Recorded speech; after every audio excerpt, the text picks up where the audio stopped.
Namaste and Hari Om. I welcome you to today's episode of Know Your Dharma podcast. This podcast is made possible by Hindu Society of North Carolina and by Bharat TV, Bharat Media. Today we have a very interesting special guest, Shajive Jeganathan from Hindu Society of Minnesota. But before we ask him to introduce himself, let me start with a prayer. Om Vakratunda Mahakaya Suryakoti Samaprabha Nirvignam Kuru Me Deva Sarvakaryeshu Sarvada. Om Shanti Shanti Shanti. With that prayer to Bhagavan Sri Ganesh, let me ask our guest to introduce himself first. Thank you for having me on the podcast, Dr. Trivedi. My name is Shajive Jeganathan. I serve as the current president of the Hindu Society of Minnesota in Maple Grove. We are the fourth largest temple in North America. Very good. And can you tell us about your journey through Dharma? Absolutely. My journey through Dharma, I would say, started at this Hindu temple that I serve. And I think it's one of the reasons I decided to serve at this Hindu temple. Many, many years ago, when I first moved to the United States, I was a college student, and I was trying to find my connection to my culture and my roots. You know, when I grow up, my parents would take me to the temple all the time, but I don't think I fully understood the value behind it. You know, it was just I was going to the temples. But as I grew up and grew older and I started seeing the world around me, and then I certainly moved to the United States, one of the things I found was I was missing that connection, missing that root, missing that culture in some way. And at the time, somebody said, you know, there's a Hindu temple in Minnesota. And I said, in Minnesota, there's a Hindu temple. How? And someone said, yeah, it's actually one of the largest temples in North America. And I said, well, then I must visit. And I did. And that journey started on that day, right? Since then, I've been deeply associated with the temple, serving the temple in so many different ways. And that's in so many different ways, I view that as my way of my connecting to Dharma, right? Seva. I have been deeply involved with the temple from day one. I was a volunteer at the gift shop where I used to cashier at the gift shop on the weekends when I was in school. Every Saturday and Sunday, I would drive 45 miles from my university to the temple. One way, 45 miles one way, so it's about 90 miles up and down. And I would sit at the gift shop for 5.5 hours, doing my homework, but also at the same time selling whatever I could in the gift shop, because it was a mission for me in so many different ways that I wanted something for my temple. I have a passion for art and graphic design. So at the time I was trying to find a way to help my temple in some way. I always view seva to the temple as a way of me being thankful for the life that I have. And I don't know who else to thank than Bhagavan himself. And so for me, I wanted to pay that back. That was my dharma in some ways, of paying back the temple or Bhagavan for everything that I have been gifted. And so I really wanted to do some artwork for my temple, but I didn't know how. You know, I was a young 18-year-old kid. I had no idea what to do. And I think it's this funny story of how God can play in different ways. And I was sitting at the gift shop one day and I was trying to sell some items, and this person walked in. And she was saying, oh, it's so nice to see young people like you volunteering. And I said, thank you, Auntie. It's a pleasure. It's a pleasure. And can I sell you something? She said, oh, I'm the president's wife. And I said, oh, how wonderful. Maybe you can help me. You know, I'm a designer by profession. You know, I do a lot of graphic design work. I'm an artist. I'd like to design some of the flyers for the temple, if that's okay with you. And she immediately got me connected with the president at the time. And he connected me with the secretary of the board. And one thing led to another. And, you know, I started designing artwork and flyers and graphics and all kinds of designs. And a year or so later, I was so proud because I would walk into the temple and see every single flyer was one of my artwork everywhere. You know, I was like, wow, this is amazing. The Diwali, the Holi, all the festivals from Ganesh Chaturthi, it was all my artwork. And there was a high demand at this point for me to do artwork. And one thing led to another. You know, I started serving from a design perspective, then moving slowly into the executive committee board in some different ways and serving on the board. I started as on the IT committee. I was a very young volunteer at the time, helping with ticket checking processes and our IT backend services. From that, I moved to deputy communications chair, and then from that to communications chair, and then from communications chair to volunteer chair. And then from volunteer chair, I was eventually asked to run for vice president of the board. I was vice president of the board for the last 2 years. And then there was an election last year, and I was elected the new president of the board. So to answer your question shortly, my journey at this temple and my connection to Dharma has been seva. And I firmly believe that by giving back to the community that has given me so much, and by giving back to this temple and Bhagavan himself, who has given me this gift of life, that is my seva. That is my dharma. Wonderful. I hope that lot of other youngsters will be encouraged to follow your path.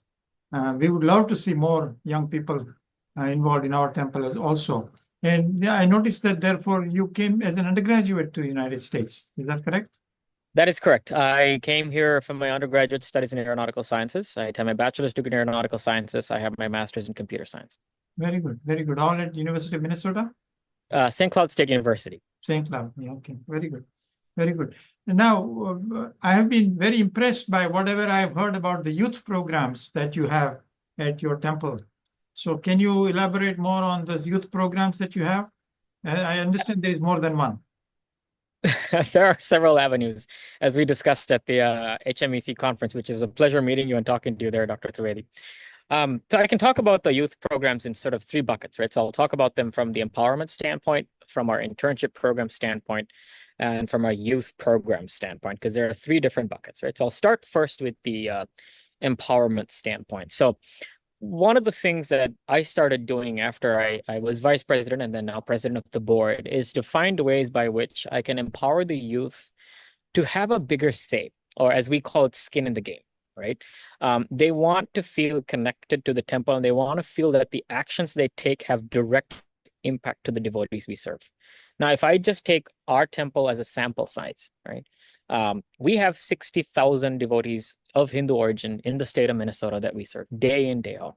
That's 2,000 to 3,000 people a month who walk in and out of our temple, who use our religious services, who use our spiritual services, who use our cultural services, who use our food services, who use our auditorium services. So there's several services within our bucket, our senior services, several different services that we serve. And so it's about 3,000 to 4,000, I would say 3,000 people a month to 4,000, depending on the crowd size. Is there only one temple in Minnesota, or there are multiple temples? There are multiple. There are approximately 5 Hindu temples in Minnesota. We are certainly, as I said, the 4th largest in North America. We're certainly the largest in Minnesota. And we also have the largest number of mini deities within our own temple. We have 21 mini temples inside of our own. And one of the few on the planet that has a Jain temple also inside of a Hindu temple. So it's So ours is also like that. HSNC was the first one, and we have multiple deities, including Mahavir Swami. All right. So actually, the HSMN and HSNC seems to have a lot of similarities. Exactly. So from a youth empowerment standpoint, one of the things that I've been doing, well, first of all, is doubling our investment into youth activity. So every year when we plan our temple budget, one of the things I try to do is say, hey, I want to double my investment into youth activities going into the future, right? Because I want the youth to, again, have a skin in the game. If we have so many different services, there are several different avenues in which they can be involved. And how do we make sure that what they do has a direct ramification to the people that they serve? As an example, a few months ago, one of my youth interns, or one of my youth members, walked up to me and said, I have an idea. I want to do a Carnatic and jazz concert. And I said, brilliant, draft a proposal, right? Create a plan and come back to me. And, a few weeks later, he brought this big document to me and he said, here's my plan. Here's how much I need. And here's how much we're going to charge for ticket sales. I'm going to get performers from here, there, and there. So I tweaked the plan a little bit and I said, I don't want professional performers. I want youth, right? So if you're going to bring youth performers, find people who can play a saxophone from California or Nebraska. I'm happy to fly the flight ticket. But let's put that together, put a team together, and then let's see if it works, right? And it worked. We had a sold out concert that day. We called it the Carnatic Fusion Concert. That's just one idea of youth empowerment, right? So we're doubling my investments into youth programs where I treat them sort of like grants, right? So if you come to me with an idea and that's something that the temple can fund, as since you are part of the temple ecosystem, then that's something that we want to invest in. We want to invest in the youth and provide them the space where they can give back to the temple that they serve. That's one example of youth empowerment, really doubling our investments into youth Once program. again, one interjection. When you say youth, there can be three possibilities, right? One is high school students or high school or K through 12. Another one is college students, and third is young professionals. Now, so which ones are you talking about? All three populations or one? From that specific standpoint, I would say it's very specific to high school and middle school, because that's a big demographic of our base of youth that are involved. Young professionals are more involved as regular volunteers, as HSNC. We are a volunteer-run organization, and most young adults, I would say, who are working professionals or perhaps folks who are in grad school or folks who are in postgraduate studies, those folks kind of fall into our volunteer base. So they volunteer in different aspects. They can volunteer in part of one of our committees. As I said, we have 14 board members in the executive committee, under which there are multiple subcommittees and subcommittees and subcommittees for different projects, different tasks, different programs. So people fall into those programs as well. Okay, so going back to youth empowerment, right? So doubling our investments into youth activities, providing them that space to be able to do things. As I said, one example was the Carnatic music concert. Now I'm going to jump to the internship program a little bit and then come back to that, because they are all connected, how these three buckets are connected. So last year, when I was vice president of the board, I started the first ever HSM and internship program. And the intent, again, is to go back to what I said before, to provide youth with an opportunity to serve at the temple, to give back to the temple, to feel like they have a say in the direction that we take as a governing body of the Hindu Society of Minnesota, but also at the same time for them to get real world experience, right? Most of these youth, it'd be very hard for them to have the real world experience that we're able to give them through the temple, because we work on several different aspects, right? Everything from legislative affairs to marketing, to communications, to finance, to automation, to artificial intelligence.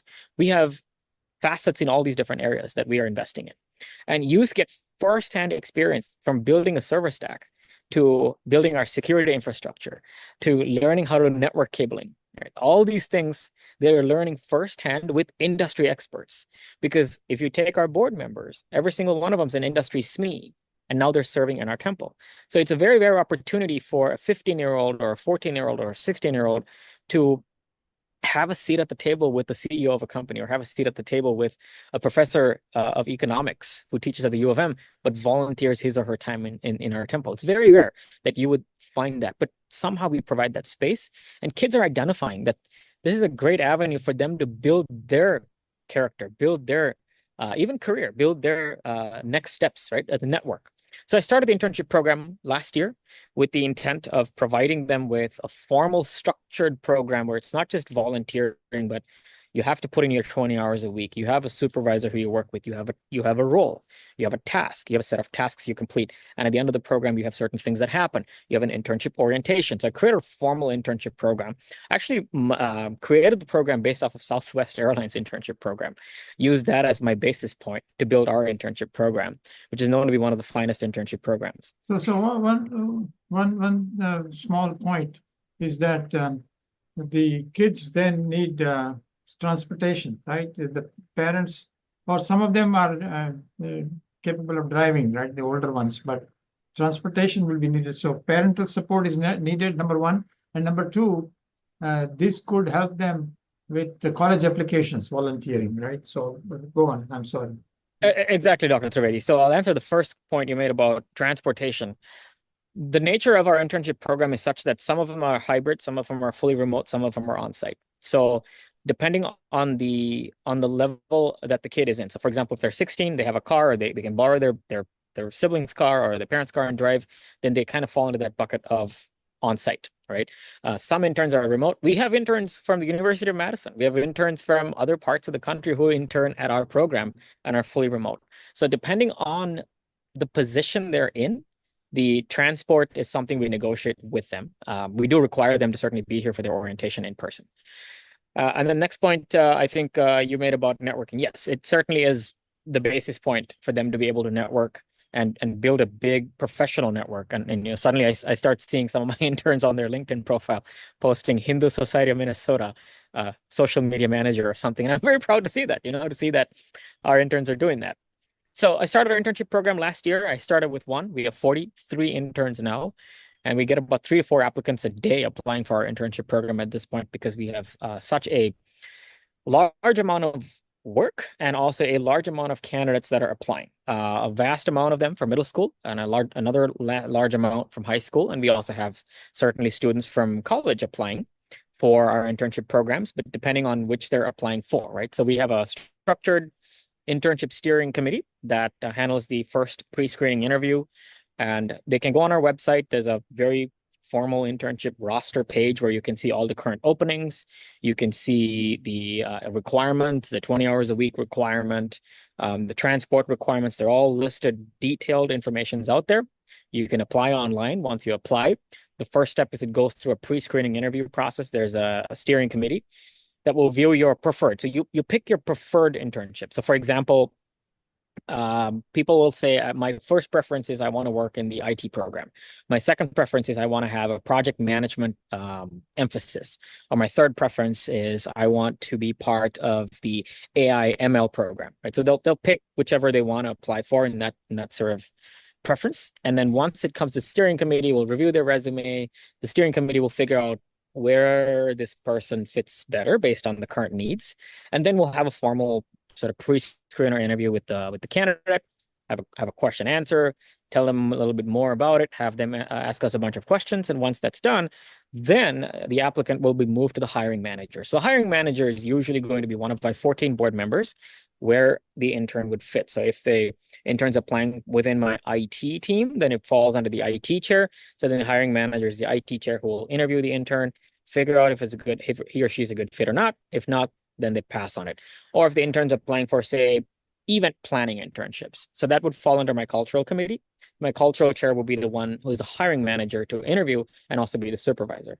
Or if they want to apply for a culinary management internship, which is within our food services, which then my food chair will be the interview. Or if they're applying for office of the president, office of the vice president, if they're applying for an internship program within the office of the president, which is myself, then the final interview would be with me, where I would then choose if the candidate is chosen or not.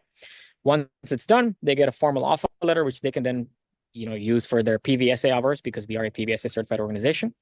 And if certainly we have weekly check-ins. So the hiring manager chooses the way in which their internship works. Like some hiring managers require their interns to be on site once a week.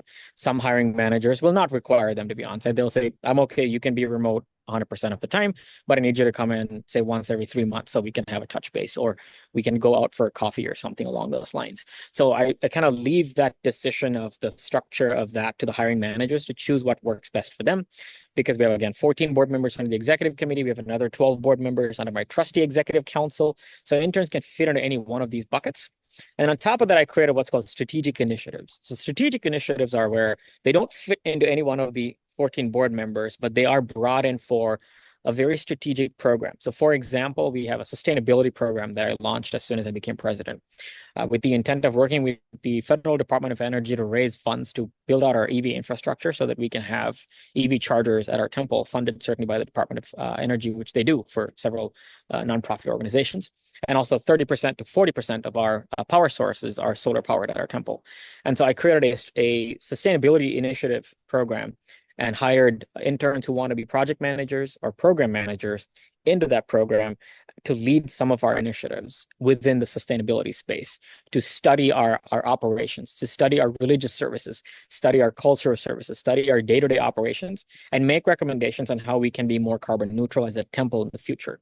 So that's a strategic initiative. It doesn't fit into any one of my other board members, but it's a strategic initiative. That's just one example. I have 13 strategic initiatives, each with a project management intern, a program management intern, and an adult supervisor for each one of those 12 strategic initiatives, and certainly have those board members. So the key here that I want, if anyone's listening to this, is to remember structure.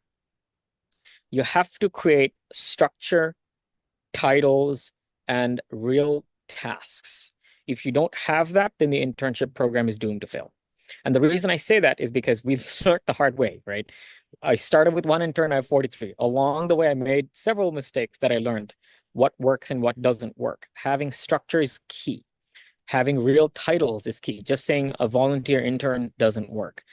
My interns, every single one of the 43 interns, if you go on their roster, they have very specific job titles: social media manager, SEM analyst, content strategist, social media strategist, IT analyst, finance analyst, program manager, project manager, associate program manager, associate project manager, engineering, security services. They all have very specific titles, which means that they can now use that title in a resume, in their LinkedIn profile. And also it gives them a sense of responsibility. So key is structure, title, and having a formal way by which the internship operates and a check-in process, right?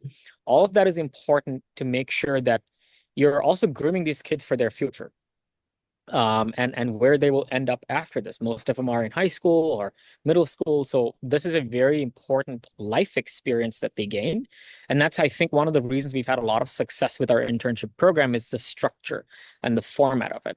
And every month I have a presidential town hall with the 43 interns where I very rarely do all the interns get a chance to interact with me as much as possible. So one of the things I've started doing is a monthly town hall where they can ask, Q&A. You can ask me any question you have. What is the strategic direction of the temple? I saw a social media post about something happening here or something happening there.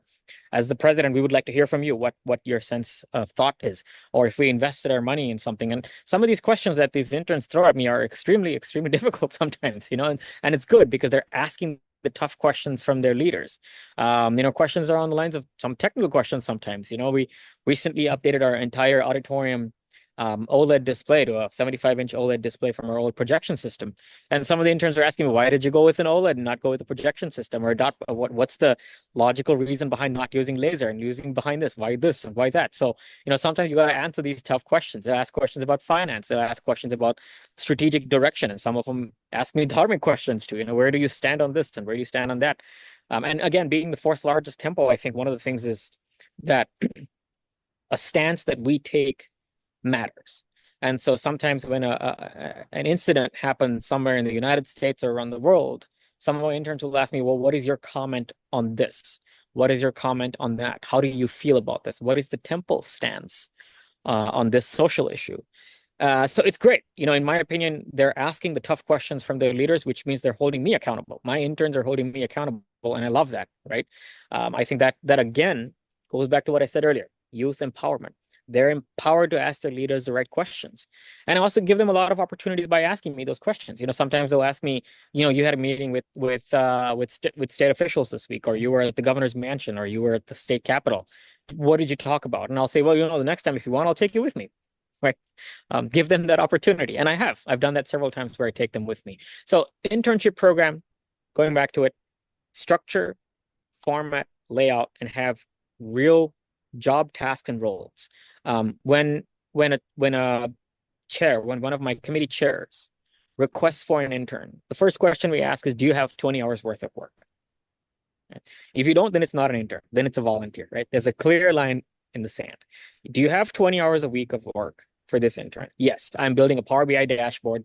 I want to create some sort of an automation system so that when kitchen inventory goes down, we can trigger an alert that goes here. Great, you have 20 hours worth of work.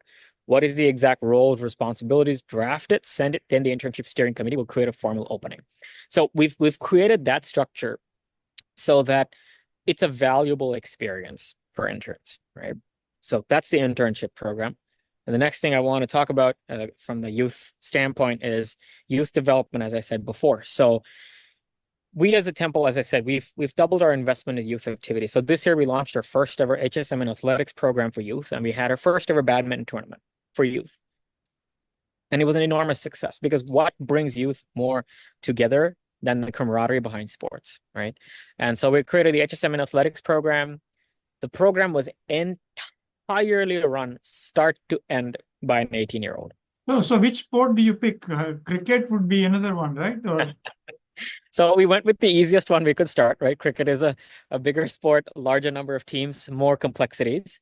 So when one of my interns, I hired an intern for our athletics program, and I said, I'm going to challenge you to, in 2 months, create a program, and you have to find a date, find a venue, and you have to start HSM in athletics. I gave that as a challenge after hiring this person, because this person walked up to me one day and said, I have an idea and I want to do this. And I said, all right, well, I'm going to hire you as one of my associate project managers, and I'm going to challenge you.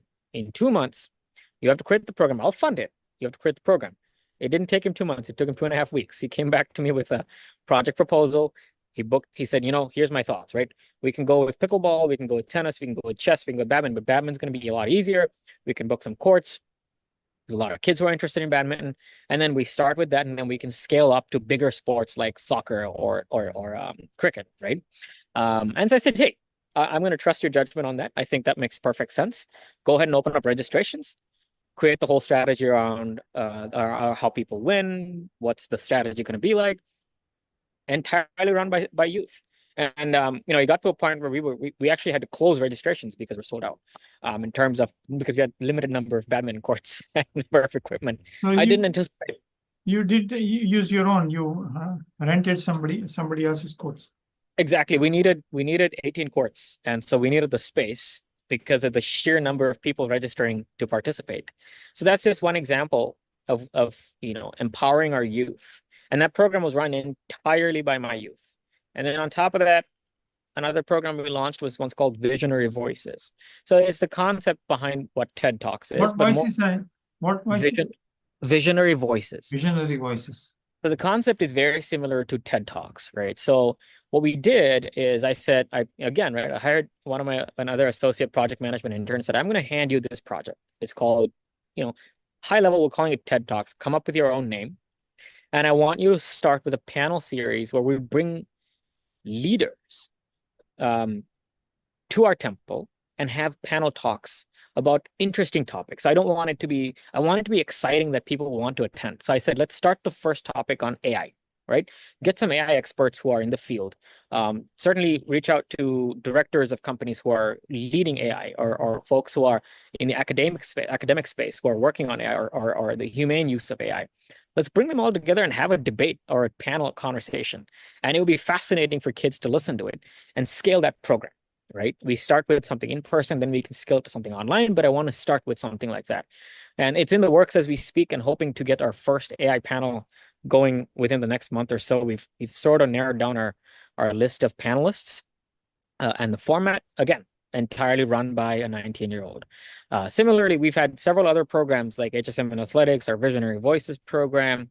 We have what's called our game night program. We have our cook-off program. So we have all these different programs that we hire associate project management interns to come up with, and they run it. They run the whole thing A to B. Certainly with help from an adult supervisor, but for the most part, they're the ones drafting the projects. They're the ones drafting the proposals. They're the ones coming to me with the funding requests. And we have a grant-based system where if you're part of the HSM and ecosystem, we work with you. Now, on top of that, we also work with external youth, right? Because again, we're talking about youth. So now we're talking about university students. So for example, Hindu Yuva, or the Hindu Student Association of the University of Minnesota, right? There are several of these university student associations that are Dharmic-centric or Hindu-centric in some different ways, or have connections to both. And the reason I separated the two is sometimes they are Hindu organizations that focus on the cultural aspects of Hinduism, and there are some organizations that focus more on the spiritual aspects of Hinduism. We work with both of them, right? So again, we have a grant-based system. They can request for funds for us to sponsor certain events. So for example, if you want to host Ganesh Chaturthi on campus, so instead of you coming to the temple will come to you, right? So I will provide the resources you need. I will provide a murti. I will provide a priest if required. If we need to perform some rituals, I'm happy to provide that. Generally, if any of our priests are going off-site, we certainly have charges associated with that, but we waive all those fees, and we send whichever priest is available to go to the university and perform the rituals needed so that we can have a Ganesh Chaturthi on campus. So we work with university students in that format where they would request for grant money from us. And so going into my annual budgeting, I make sure I'm accounting for that outreach budget, knowing fully well that, hey, next year I want to have, hypothetically, $5,000 so that I can give $500 for university students who want to host these programs. And also I need to cover costs associated with my priest's travel, the equipment we need, the decorations, whatever's required that needs to be transported. So I can account for all those things, but that's another avenue, right? So that's where But with universities. so Go in ahead. our environment here, the students have some budgets. So we do similar things, but they have the budget, so we don't have to provide the budget. Only once in a while, if we have to transport them to the temple, then we may need. But otherwise, they have their own budget. So, but that's yeah. You're talking about instead of them coming to temple going to them is a very good idea. And yes, please go on. I'm sorry to interrupt, Bansal, but otherwise I might lose my question, if I wait to the end. That's perfectly all right, Dr. Trivedi. Yeah, so most universities, like, so for example, University of Minnesota, they do have an operating budget. Most student organizations have, I think, a $2,500 to $3,000 operating budget. But sometimes the cost of the event exceeds that budget. Sure. So when that happens, there are several ways that they can raise the funds. They can host their own bake sales or whatever they want to do to raise some funds. But if They can get necessary, donations. temple should be able to provide. Yes, indeed, absolutely. Correct. So I just want to make sure that we have an open line where students feel safe and comfortable enough to be able to approach temple leadership and say, hey, I'm the president of this or the vice president of this student organization, and I'm very interested in seeing how the temple can support me. And then on top of that, another thing that we do, because we support these student organizations, is we say, hey, we have Shivratri coming. We have the Sera coming. We have Navaratri. Mata Ki Chauki is here. And we need 25 youngsters to help with something. So I'm happy to, sponsor your next event, but you can help us find 25 youngsters to come to the temple. I will provide the transport, right? So that's an example of us working together. So for example, the upcoming this Saturday itself, we have a big Ram Lila and Durga Pandal and our the set of celebration happening all three on the same day at the temple.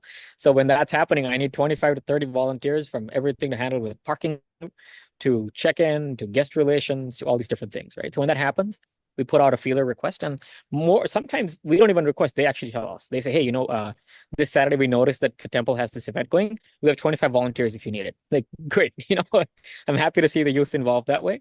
So I'll provide a bus. I'm happy to provide them with safe transportation to and from campus, so that they can come here. Another option I provide, if it's a smaller group, is we'd give them Uber credits or Lyft credits.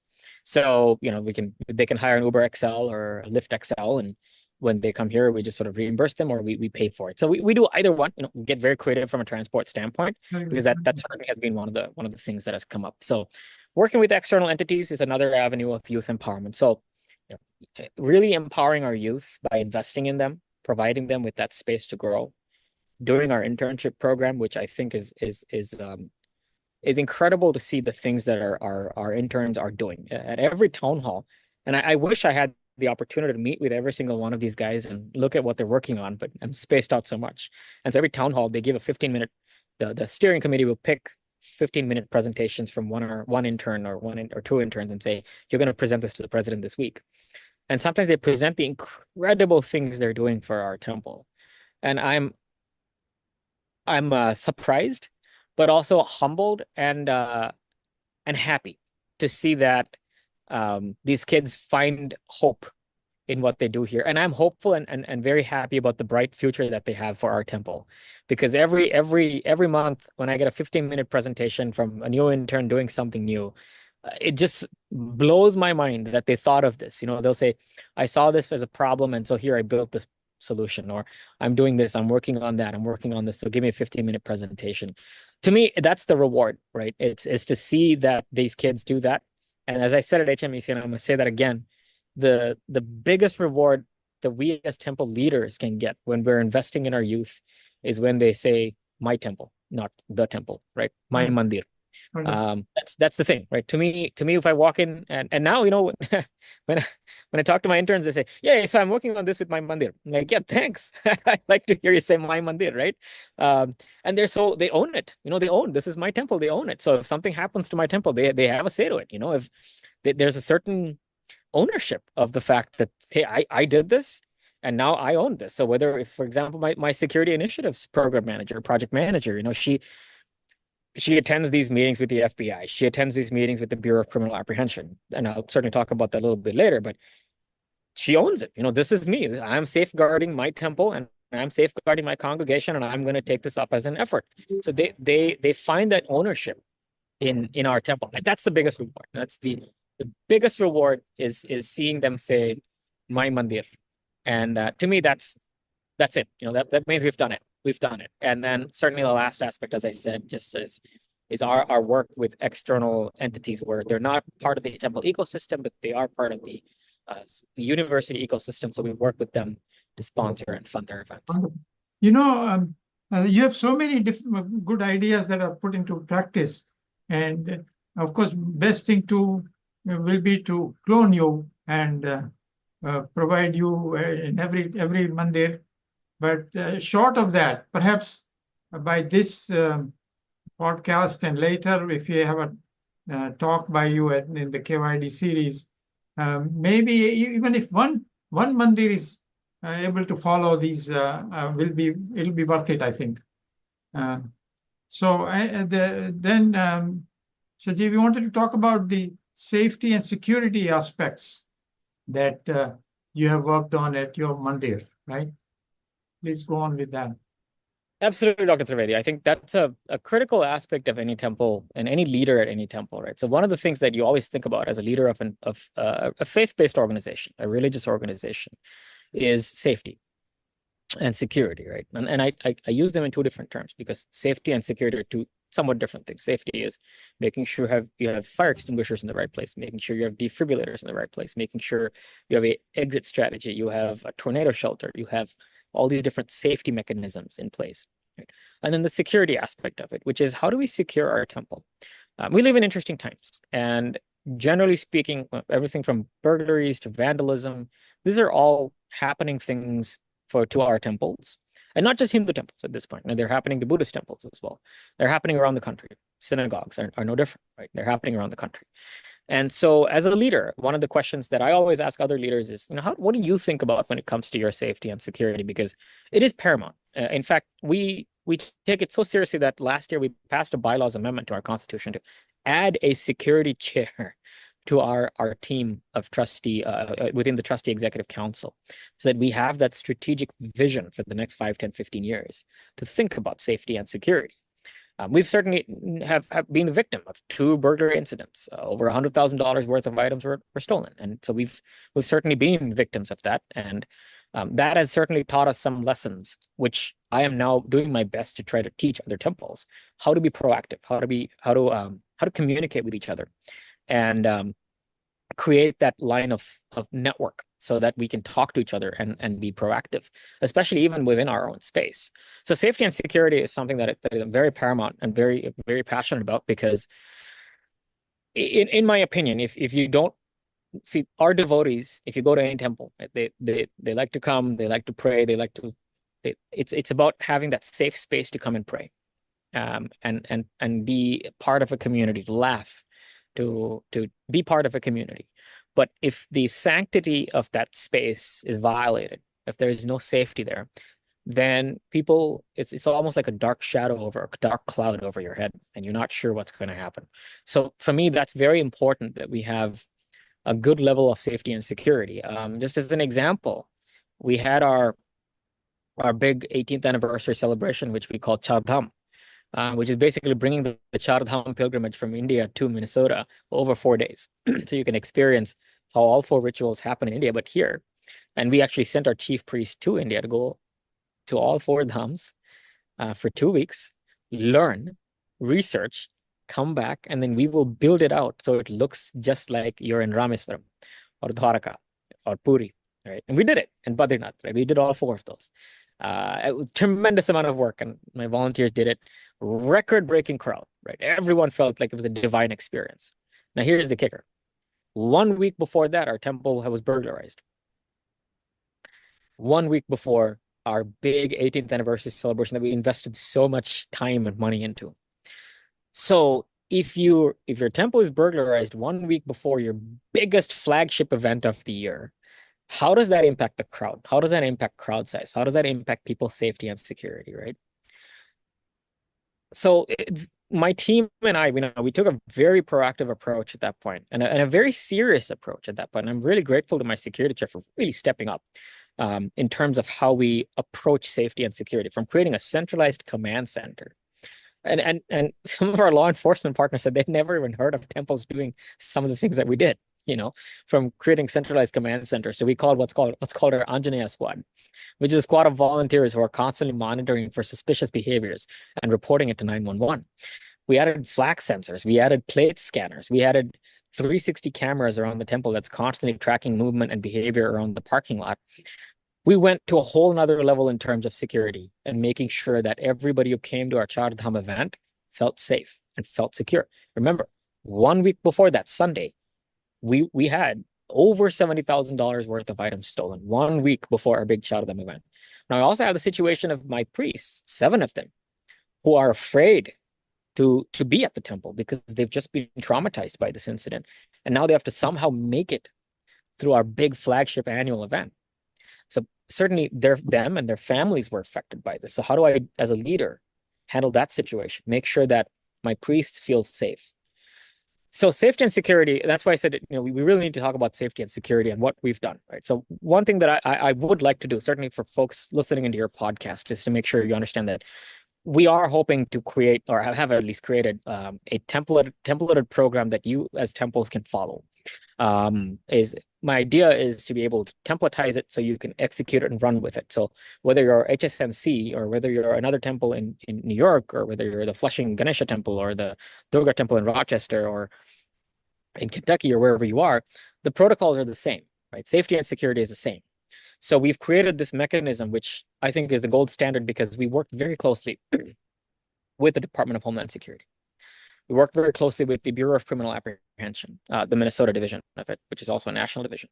We worked with the FBI, and we certainly worked with our local law enforcement partners to gather the kind of information we require to create a fantastic program to safeguard our temple. We are at a point now where we can request the Bureau of Criminal Apprehension to provide a threat analysis for our temple before a big event. So my Deepavali event is coming up next Saturday. 2 months before that, we have a security plan in place. Everything's already planned out. 2 months before that, we've already made a request in to get a threat analysis. Is there a heightened level of threat from any entity towards Hindus? Is that something we need to take into account? Because that will assess how much security we need for that day, or even decide if we're going to have the event or not. Right. So if an event's happening 2 months before, we've planned out our security, and we've created this magnificent program that other temples can run with and work closely with their law enforcement partners. We pride ourselves on having a fantastic relationship with our police department. Our chief of police is a dear friend of mine. The Department of Public Safety, which is every single police department in the state of Minnesota, reports up to him. The commissioner of the Department of Public Safety is a dear friend of mine, visited our temple many, many times. And they've provided the resources we need to be able to safeguard our temple. And that's why I said my program manager actually goes to these FBI events for outreach and learn from them and come back and work with the FBI to draft our program.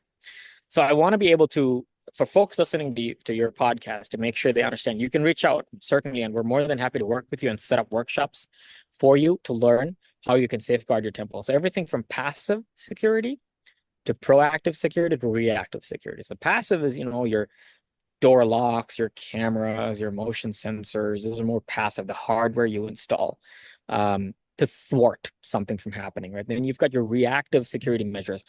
What do you do after something happens, right? First, obviously call 911, but we have several different protocols you can follow. And proactive measures. So we've developed a color-coded system within our own temple based on the level of threat that is in our environment. So our color codes determine what actions our staff, our priests, our volunteers, and our security chair takes. So based on the color code, this is very similar to what happens at an airport. When you're driving to an airport, it'll say color thread is orange or color thread is red. Based off of the color code, we can take certain actions. So we've taken safety and security very seriously. And as I said, I'd really like to work with other temples to provide this sharing of knowledge of how we've managed to succeed very well in that space. And even after we had 2 burglaries, and I'm happy to say in both cases, our law enforcement partners are tremendous. Our first burglary, because of our relationship with law enforcement, within a week, all the suspects were arrested and 100% of stolen items were returned. The second burglary that happened, within 2 months or so, I mean, law enforcement moving at an incredible pace. This was a a well-coordinated gang of criminals that were hitting Hindu temples in several states, including Minnesota. They were hitting temples in Texas. They were hitting temples in Colorado, several temples. I was on CBS News talking about this. And in so many different ways, I think, Bhagavan put it in such a way that they hit my temple the last, because that was the last time they can ever walk freely. Because they hit my temple the last. Right after that, they were arrested, right? So it's our relationship with law enforcement, our relationship with the Bureau of Criminal Apprehension and all these different agencies. And knowing most temples, we need to understand how the dots connect. What does this agency do? And what does that agency have to do with you? Right? How can this agency help you when something happens? How does the Department of Homeland Security help you? How does your local police department, your sheriff's department help you? How does your local BCA help you? Understanding these nuances. And that way, if you connect the dots, when something happens or before something happens, you know exactly what to do. And that's, I think, one of the reasons we were so successful. And these particular criminals hit 4 other Hindu temples here in Minnesota alone. And we were the last. And we were able to get all of them arrested and charged right before it came to HMEC. So that is in part due to our efforts with maintaining those relationships. So we've got a template that I think a lot of other temples can run with. We have connections within different federal agencies and state agencies that we can provide introductions to for temples that want to learn more. And hopefully that way we can have a network of temples that are securing each other. Part of the reason a lot of these vandalisms and burglaries happen is that we are disconnected. I didn't know, for example, I know, but if a Staten Island temple is vandalized, chances are there's a pattern, right? That's going to happen there. It's going to happen now in Flushing. It's going to happen now somewhere else in Rochester, New York.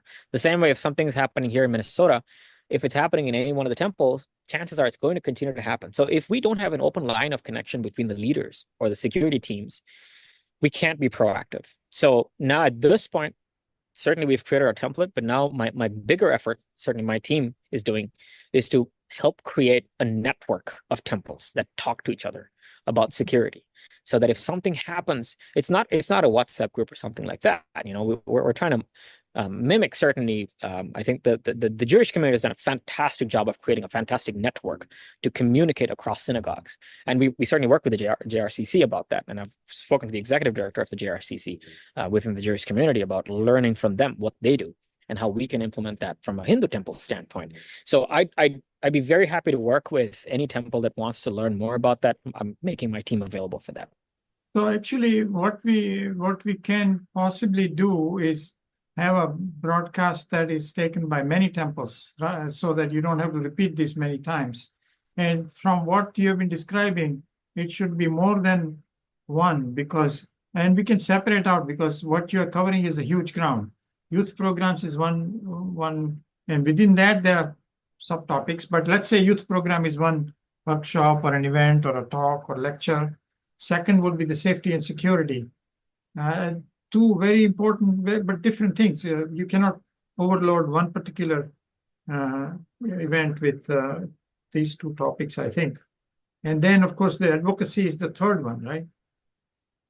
So absolutely, Dr. Trivedi. So to your point about having different programs, I think that one of the things I would like to do, certainly with however you feel the format is, I'd like to have my security team be part of those conversations so they can talk a little bit more in depth about our efforts. Absolutely. So each of these can be with a larger number of people than just you. That will make it even more substantive, if you will. And so it could be done under the KYD program that I run, but I'm talking with several of the temples, see if they can combine. And eventually, my hope is that there can be a panel of people from HUA, from HMEC, from Arshavidya, and so on, where each week on a Sunday, a person is picked and a topic is picked, and that particular talk is then broadcast to as many mandirs as would want to receive it. And so we will have a common Sunday sermon, if you will, which can be not only it can be need to be Dharma, but general topics like what we're talking about is also. Absolutely, Dr. Trivedi. And I'm looking forward to whenever you want to schedule that. And I can certainly get my security team involved so that we can host that. And the same for our internship and youth programs. I'd like to have my internship steering committee lead on that call. She's a high schooler as well. So it would be beneficial for her to talk more in depth about the nuances of the program, certainly about the successes and learnings. And I'm happy to again coordinate that. So I'll wait for you to help coordinate those dates. So to jump to the next topic that you talked about, advocacy. Advocacy. Go You know, on. as Hindu organizations, one of the things I firmly believe is that we need to have some degree of legislative advocacy for things that affect us as Hindus, right? Or us as religious organizations. And we need to maintain a good working relationship with our state and federal lawmakers in that sense. Because if and when something happens, or if we need to accomplish something, and I'll give you a fantastic example. Pennsylvania passed Diwali as a state holiday. New York State has Diwali as a school holiday, or New York City. So similarly, those are accomplishments that can only happen if you have that advocacy at a level within the state or federal government. When our burglary incidents happened here in Minnesota, I was able to take that to the White House. I went to Washington, D.C., I went to the White House, and I certainly brought this up with the White House that I would like to see the White House compel the Department of Justice to take this more seriously. Because at the time, certainly we didn't have the suspects arrested. And I was really getting anxious about where are we at with finding a solution, because there were a total of 5 Hindu temples, of which 3 were totally robbed here in Minnesota, and 11 Buddhist temples that were robbed here in Minnesota alone, or burglarized in Minnesota alone. And there are Hindu temples in Texas and Colorado and all these different states. So it's across state lines. And certainly that's something that we start thinking about, okay, how do we address this problem? Right? How do we make sure that the powers that be are hearing about it and are doing something about it? That's what I mean by advocacy. Having that reach where you can go and talk to them and say, hey, help me out with this, right? So my question is that we have some organizations that do advocacy. Are they doing this, or do we need more than that? So we have HAF, which have Hindu Pact, we have KONA, we have Hindu Act, and FIIDS. So we have many organizations. And were they helpful in this regard? And if so, how? And if not, why not? And do we need something beyond? I'm extremely grateful, Dr. Trivedi, certainly to Kona and HAF, for all their efforts in advocacy. Right? They're doing a lot of advocacy efforts from a Hindu agenda standpoint, right? And I think that they're doing a lot of work, and it certainly helps that a lot of other Hindu temples can get into the same picture as well, right? From a me standpoint, I was primarily focused on protecting a place of worship, a Hindu place of worship. So from that advocacy standpoint, I wanted to make sure that we were that voice going straight to the White House, which is why I met As an individual temple, as an individual temple representing the other 5 temples that were, or the other 3 temples that were robbed, and certainly the other temples within the community that were robbed. I met with Erica Maritzigo, Deputy Assistant to President Biden, and met with her team as well. We've met at our temple. I've invited them here. They flew out to Minnesota. We met here. And then I went straight to the White House and I met with her and the rest of the team. And certainly talked to folks within the DOJ while I was there, or talk to the DOJ while I was there. Was it easy to find the right person in the White House for doing this? And is HMEC someone should be involved in this process overall? Yeah, I think I would certainly love to see HMEC take a stance on that, and have that level of involvement. In my case, certainly, as I said, this is why I'm going back to advocacy and having that network, right? Because of my connections within the state and local government, I've had a lot of connections that I've made and network that I've made that has helped me make those connections within the White House, so that if I need something from the White House, I'm actually able to send them an email and request for information on something. I can send them an email and say, I'd like your update on this. And they do generally respond. They're very kind. I work with their entire API division within the White House, that the outreach division of the API community in the White House. I was able to create those connections by certainly being more and more involved within our state politics, within our state legislative assembly, and being there, showing up, right? A lot of these events happen in the state, but we don't show up. So showing up, representing the Hindu Mandir of Minnesota, the Hindus of Minnesota as the president, I would show up. right? And make sure I introduce myself as president of so and I'm here. And once you start making those connections, then automatically these doors start to open up, and you start to realize what dots connect to where. And I was invited to the White House Summit, which was held here in St. Paul, Minnesota, the White House Economic Summit, where I was, part of several discussions, several panels. I was able to meet with more members from the White House from their outreach team. But prior to that, I'd certainly made my connections, and they had invited me to come to the White House to talk more, and that's what I did. So I sent them an email and said I'd like to meet with someone from the White House about burglaries that are impacting Hindu temples and how the White House can get involved. And lo and behold, I got a meeting, right? So of course I went to DC and I went to the White House, and I said, this is a concern that I have, and a lot of temples are afraid. And as the executive branch of government, you certainly can shed some light to this issue, because we're certainly not hearing about it in the news.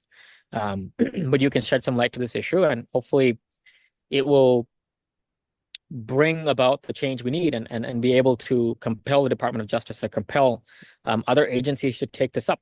And they were very helpful in so many different ways. They were very helpful in hearing us, and I followed up with them, right?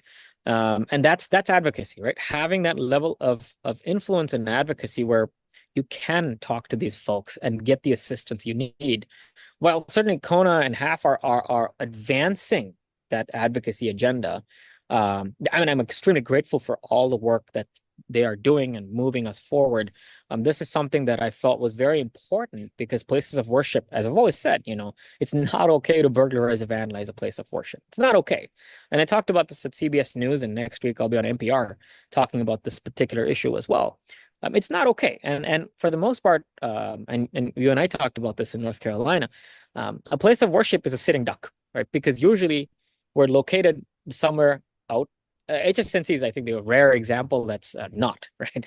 It's very close to hubs. It's close to Raleigh, close to Durham, close to airport. But most temples are they're way out of the boonies, right? They're way out somewhere, because you want big land, you want 40 acres, you want 20 acres of land. So you find something that's farmland. But that also elevates your layer of risk, because you're out there. And so if something happens, not many people will know about it, and most criminals capitalize on that. So I've always said temples are sitting ducks. So how does state and federal agencies help be proactive? From an advocacy standpoint, another thing that I talk about is most temples don't know, but you can request the federal government for grants to secure your temple. And that's something we do as part of our security workshops. Teach people how to apply for a Department of Homeland Security grant, the FISA grant, which funds up, $30,000, $40,000, $50,000 worth of infrastructure upgrades. So our temple has been the recipient of a federal grant that covered the installation of a security gate, so that we can automatically close the gate and secure our temple and our perimeter. The same way, a lot of temples don't know this. This is something from an advocacy standpoint I like to talk about to temples. Say, hey, have that level of advocacy. It's great that you have to maintain a wonderful relationship with your state lawmakers. It doesn't matter which side of the aisle they're on, right? It's important to have a relationship with your lawmakers, because at the end of the day, they're the ones helping pass the laws that protect you and protect your place of worship and protect the people in your congregation. So it's important to maintain that. Now, our state representative, I have a wonderful relationship with her, and she comes to our Deepavali events, she comes to our Cultural Heritage Day, and she's wonderful and has been a champion of the Hindu temple for many, many years. And I'd like to see that other temples. And again, like I said, our chief of police, another champion of the Hindu temple. And generally our state lawmakers are very receptive to listen to us and receptive to help us. And I want to see other temples do the same. Advocacy, right? Having a seat at the table.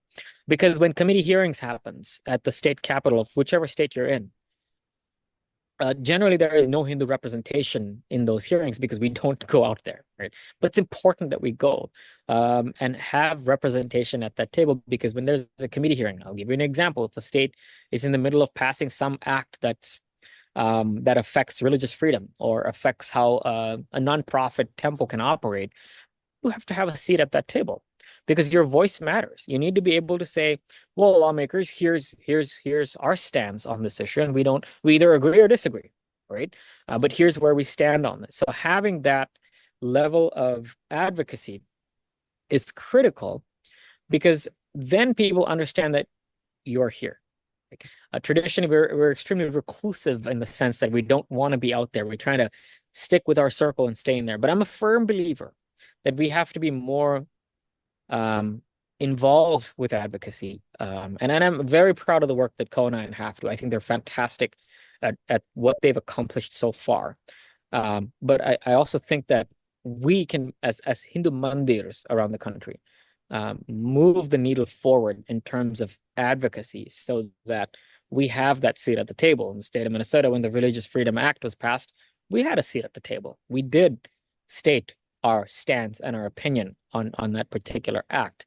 And, I've certainly, the governor of Minnesota recognizes our temple. It's been to our temple several times. I have met him several times. He's currently the VP candidate. I've met him several times, and he holds our temple in high regard. And he actually knows most of the people in our temple. And when we have the opening ceremony for any one of our new buildings, he's there. And it's nice to see that. And we work closely with the governor's office, whether it's getting a proclamation. So October, we got Hindu Heritage Month proclaimed by the governor of Minnesota. And how amazing is that? Where the state of Minnesota recognizes contributions of the Hindu community to the state of Minnesota and proclaims October as Hindu Heritage Month. That's advocacy at play. That is advocacy at play. Now, next Wednesday, we have what's called Diwali at the state capitol, where the lieutenant governor most likely will be there to light a diya while we proclaim Deepavali. Right? Advocacy at play. So these are the kind of things where when I talk about advocacy, I want to see more temple leaders play an active role in the community you serve, right? Because your servitude is not only within the walls of the temple, but it goes beyond the walls of the temple. It goes to the community you serve. In my case, it's the 60,000 Hindus in my state, and more. Our community is only growing. It's not going down. It's growing. It's net new migration, not net out migration. So it's something I'm very passionate about, and I would encourage other temple leaders who want to learn more about steps that I've taken, mistakes I've made, and how we can move certainly this forward and have a voice and a seat at the table. I'm happy to talk to them. I'm very happy to talk to them, because again, I'm going to go back to the point I said earlier. Your servitude to your community and your temple goes beyond the walls of just your temple, right? Because it affects your community. Everything affects your community. So that's what I mean by advocacy. Wonderful, wonderful. And I'm going to certainly take you up on multiple events after this to make the ideas that you have developed and implemented more propagated through other mandirs. So I thank you very much, Shajive, for this wonderful conversation. And let's conclude with a prayer.